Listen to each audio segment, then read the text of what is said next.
Will the Cowboys wrangle the Irish, or will the Irish bring the fight to the Pokes? Stay tuned and I'll tell you what I think. What is up, college sports fans, fellow members of Mountaineer Nation? This is Coos, and I'm coming to you directly from the hills of wild and wonderful West Virginia, and this is Coos' Corner. Thanks for stopping in. Before I get on with the topic of the show, which is my preview of the PlayStation Fiesta Bowl between Oklahoma State and Notre Dame, I want to ask that if you like college sports videos almost every day, at least several a week, please hit the subscribe button, give me the thumbs up if you like this specific video. Please share this with your college sports loving friends. Now let's get on with the show. Before I get started, I want to let you know, yes, I know I'm wearing sunglasses. No, I'm not trying to be Golden Blue Dude or Uncle Lou or anybody else. These are prescription sunglasses. I have actually lost my normal glasses that I normally wear. This is the only backup pair that I currently own, and in order for me to read my outline so that I can do my videos, I got to wear some glasses. So this is what I got for the next, at least for the next few days anyway. It's either this or I spend the entire video like this. And I didn't figure you'd want that. So I'm compromising. So let's get on with the show. First, let's look at the odds for this game. Notre Dame is a favorite going in, by a slight favorite anyway. ESPN has Notre Dame with a 51.8% chance of winning the game. Oklahoma State at 48.2%. Vegas has Notre Dame at -2. And the over-under on the game is 45.5 according to Vegas. Now let's look at some team stats as I throw them up on the screen for you. Points per game. Oklahoma State 30.6. Notre Dame 35.3. Points allowed per game. Oklahoma State 16.8. Notre Dame 18.3. Total yards, Oklahoma State 402.9, Notre Dame 415.8. Yards passing, Oklahoma State 221.2, Notre Dame 263.6. Yards rushing, Oklahoma State 181.8, Notre Dame 152.2. Yards allowed, Oklahoma State 273.6, which by the way is third in the country. Notre Dame is at 339.8. Passing yards allowed, Oklahoma State 184.4, Notre Dame 212, and rushing yards allowed, Oklahoma State 89.2, Notre Dame 127.8. Now some other stats that weren't necessarily on that list that might be factors in this game. Let's look at third down efficiency. Oklahoma State is picking up first downs on 44.1% of their third down possessions, whereas Notre Dame is picking up first downs on 40.7%. Third down defense, Oklahoma State is second in the country in this category, only giving up first downs on 26% of their opponents' possessions. Notre Dame, not too bad either, 16th in the nation, giving up first downs on only 33% of opponents' possessions. Time sacked by their offense. Oklahoma State has been sacked 16 times out of 396 dropbacks, which is 4% of the time. Notre Dame has been sacked 33 times out of 382 dropbacks, which is 9% of their dropbacks they've been sacked. So Oklahoma State has an edge in that category. Sacks on the defensive side, Oklahoma State has sacked the quarterback 55 times this year. That's right, 55 sacks on the year for Oklahoma State. That's good for first in the nation. Notre Dame has sacked the quarterback 40 times. Time of possession, interceptions. This is where Notre Dame has the advantage here. Oklahoma State has intercepted 8 passes on the year. Notre Dame 15, which is good for 10th nationally. Turnover margin, Oklahoma State is 0. They're dead even in turnover margin, whereas Notre Dame is +9. So Notre Dame is really good at forcing turnovers, and they also do a good job of protecting the football. Another statistical category where Oklahoma State has a massive advantage is tackles for loss. Oklahoma State is first nationally in tackles for loss, where Notre Dame is 35th. Now let's look at special teams for a minute. When you look at kickoff return yards, Oklahoma State second in the country with 30.63 yards per return. And then block kicks, Oklahoma State has blocked 3 kicks on the year, and they're also second nationally in punt return defense. So not only is Oklahoma really good on the defensive side, they're also really good on special teams. Now let's look at some player stats. First, let's look at the quarterbacks in this game. Spencer Sanders for Oklahoma State, 209 out of 340 attempts for 2,468 yards, 16 touchdowns, but 12 interceptions. He has a 61.5% completion percentage and is averaging 11.8 yards per completion. Jack Coan for Notre Dame is 215 out of 317 passing, which is good for 67.8%. 2,641 yards, 20 touchdowns, 6 interceptions, averaging 12.3 yards per completion. So in my opinion, the advantage at the quarterback position definitely goes to Notre Dame because Spencer Sanders has been really inconsistent this year. He can hurt you with his feet as well, which has helped him in spots, but he has just been really, really prone to throw interceptions, especially against Baylor. I think he threw 7 interceptions in 2 games against Baylor this year. So he's definitely capable of turning the ball over and making the huge mistake. And as we saw, Notre Dame does intercept a lot of passes, so that could be an area of concern for Oklahoma State. Rushing yards: Jalen Warren for Oklahoma State, 237 carries, 1,134 yards, 11 touchdowns, averaging 4.8 yards per carry. Has just been a workhorse this year, but did get injured late in the season. Did not get as many carries the last couple of games, and it hurt him, especially in that Big 12 championship game. Jalen Warren wasn't able to play but a couple snaps, and they really needed his running ability in that game. I think it may have made the difference. I don't know for sure, but it definitely couldn't have hurt because he really was their primary back all year, and they were just a different team when he was in the game.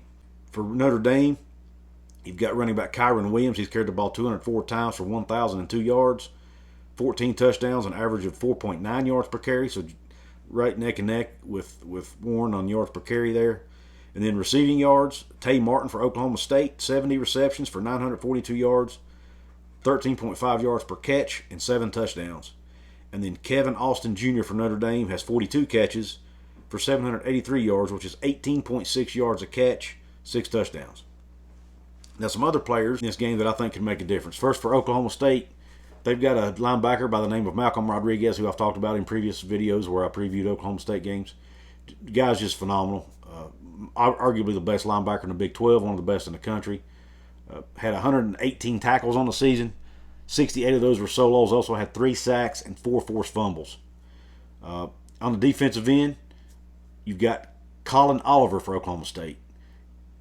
As a freshman, had 11.5 sacks. He was a freshman defensive newcomer of the year in the Big 12 this year. Just made all kinds of noise in the opposing team's backfields this season. And then in the defensive backfield for Oklahoma State, you've got Colby Harvell-Peel. Had 3 interceptions, 2 sacks to go along with 62 tackles. Now for Notre Dame, some key players. They've got a tight end that can really hurt you. His name was Michael Mayer. He caught 64 balls on the year for 768 yards, 5 touchdowns, for an average 12 yards per reception. He could be a matchup problem for Oklahoma State.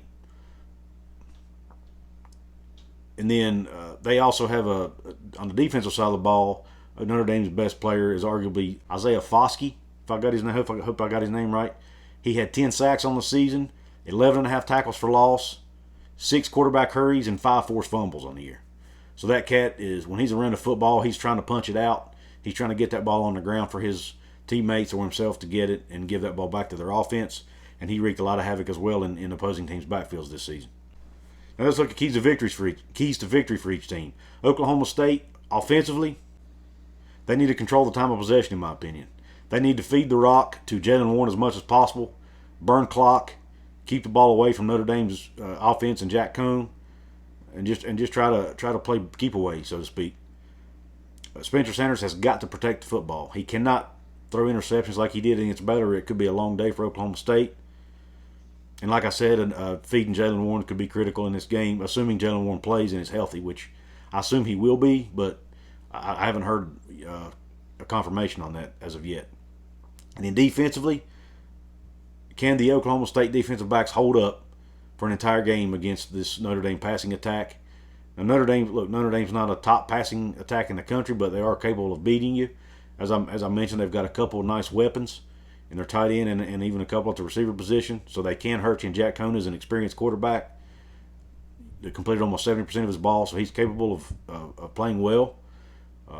And if he can stay upright and have some time to throw the football, he could definitely make some plays down the field for Notre Dame.